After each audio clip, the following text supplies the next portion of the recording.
This here's my garden planter, something that I just purchased, and this is something very needed in the garden.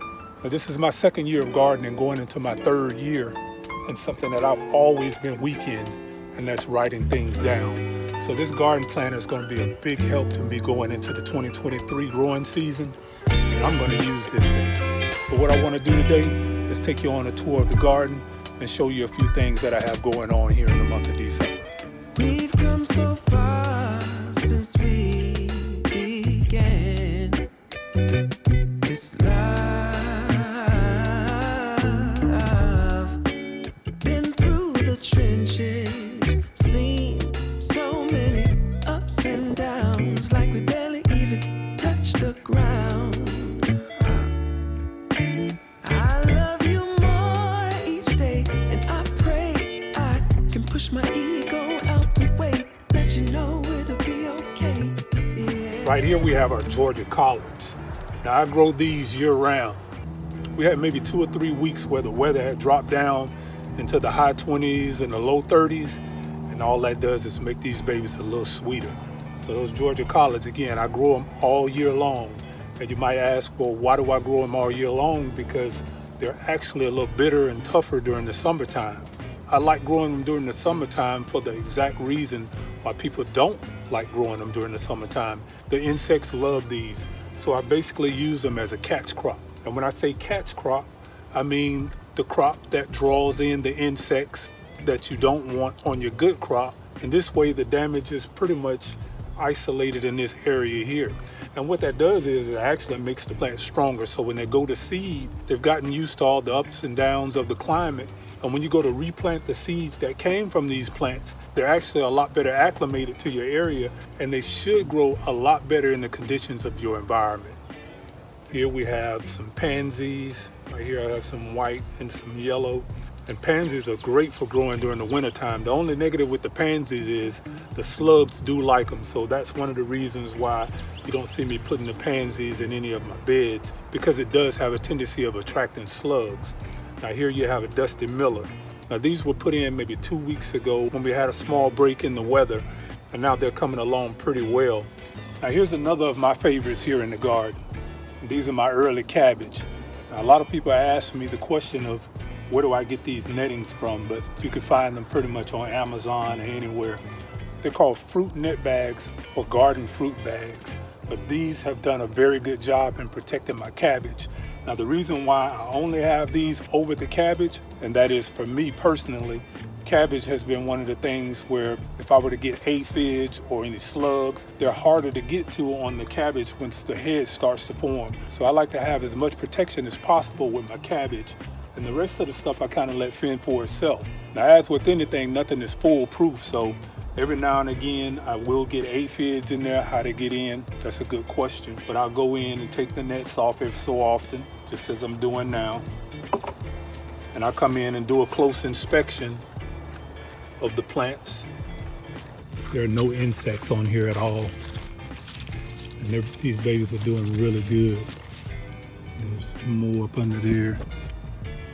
These are seedlings all the way down.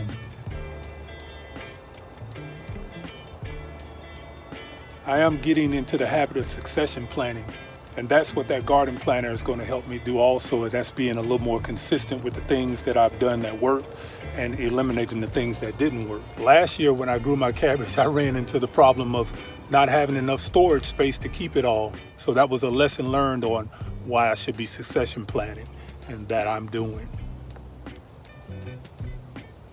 Put this back on here.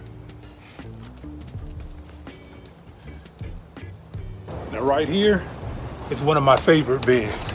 And this is where I have my spinach. And for the life of me, I'd be lying to you if I told you how these got over here.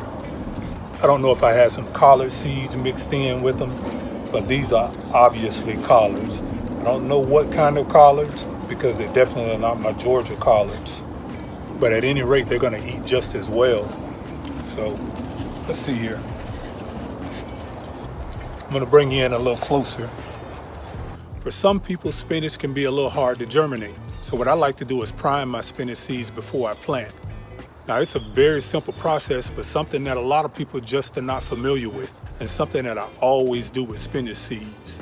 Drop your spinach seeds in a glass of water and let them soak for 24 hours. After soaking for 24 hours, let those spinach seeds set out on a dry paper towel for 48 hours in room temperature. After 48 hours at room temperature, put your seeds in a sealed container and place in a dark, cool area for 5 days. You just increase your chances of germination by upwards of 50% simply by priming. And also remember that spinach seeds like to be around 45 degrees for optimal germination rate. Now, if you're like me, I'm only on my second year of gardening, so I'm not going to pretend like I know all the answers. But one thing I will say is I don't mind searching for them. Now, I watch the New Orleans Gardener, and something that I hear her talk about a whole lot, and that's interplanting onions throughout your garden. So that's something, again, in that garden planner that I just purchased. I'll definitely be making notes of any changes that I see, good or bad. Sounds like a good idea to be planting onions because most insects do not like onions. So thank you, Ms. T-Nog, for giving me that bit of information, and I'm definitely putting that information to use in my December winter garden. And as you can see right here, we have heads starting there. We have some heads starting there. We have heads starting there. I mean, pretty much all of them are starting to head. So this one's probably as far along as any of them. It's a nice one. Right here we have a white pansy, another Dusty Miller, and another yellow pansy. And I'm planting those throughout the garden over the winter time. Here's my broccoli that I'm growing in the month of December in my winter garden. Now right here is one of my favorite areas in the garden. This is my elephant garlic. All but one have come up. We've had quite a few warm days in the past week. And as you can see, all but one have come up, and that's the one that should be in this area right here. But we're gonna give it a little time. She might just be a little hard-headed, because as you can see here, that's one that's just peeking out. This one's just peeking out. That one's been up maybe 2-3 days. You have another one here that's starting to peek out.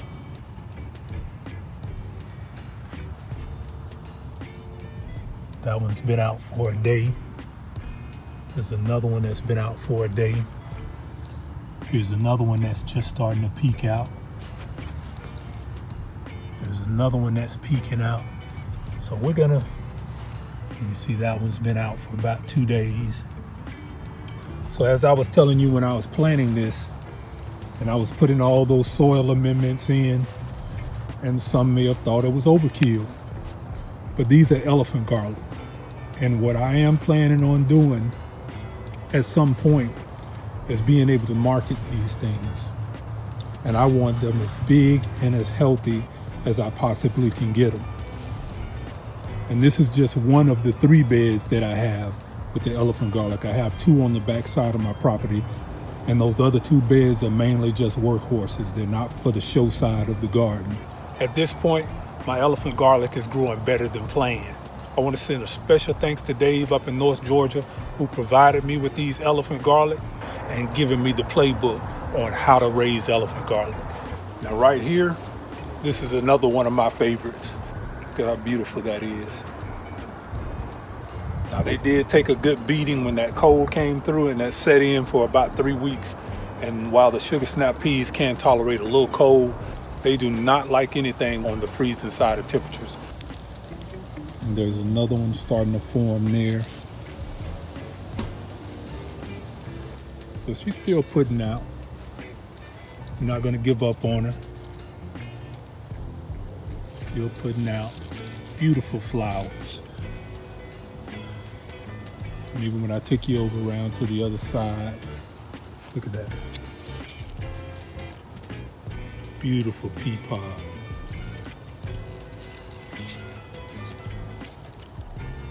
Look at that. And down here, we have some radish. And these were the same radishes that I was growing throughout the summertime and using them as a catch crop when I was growing my zucchini plants over here.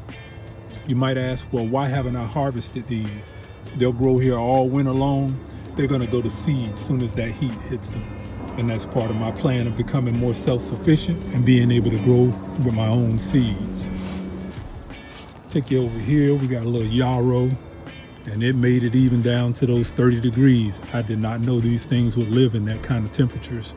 So this is gonna be one of my favorites going into next year. These come in a number of different colors, and I'm gonna border a lot of the garden with these next year because I love the performance that they've put on. We're gonna walk you over here. Got my kale, it's my curly kale. Haven't harvested off of this one. You can see this one's been harvested off of. That one's been heavily harvested off of. Here's some of my rainbow Swiss chard, and they took a beating when that cold came in because I had just put them out, but they seem to be making a little comeback. We're gonna see how they do. Right here I have some more broccoli, some more Swiss chard. And again, the cold got those also.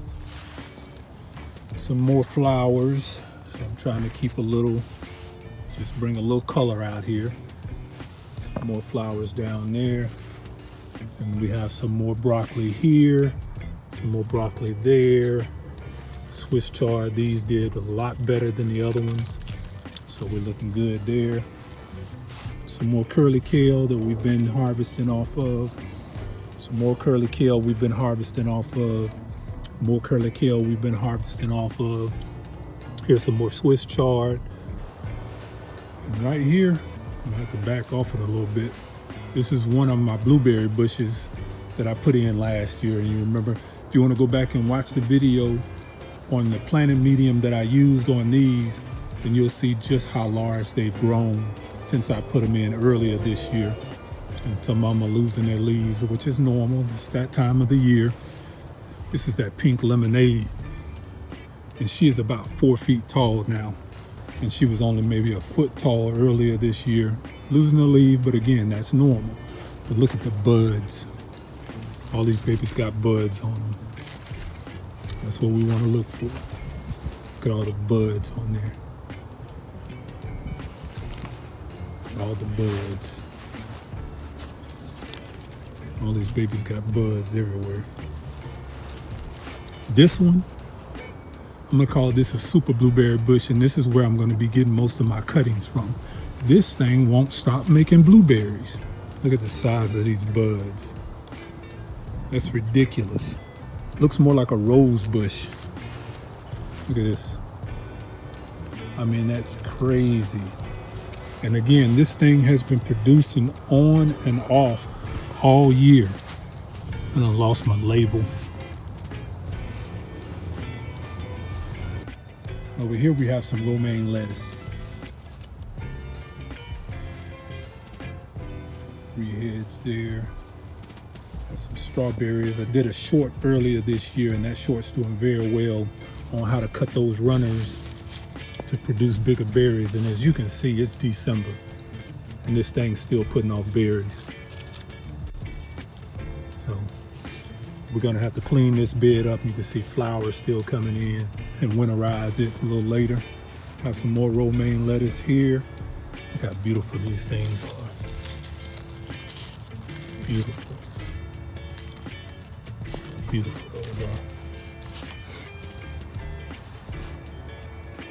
And this book right here, this garden planner, is gonna help me remember everything that I'm doing in this garden.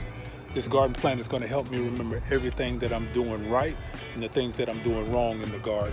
Things like this, and being able to know what I fed my blueberries, how I planted them. I jump from one thing to another, and sometimes I remember what I'm doing and sometimes I don't. So what do I plant my blueberry bushes in? 50% peat moss, 25% pine bark nuggets, 25% of my homemade compost growing out the box.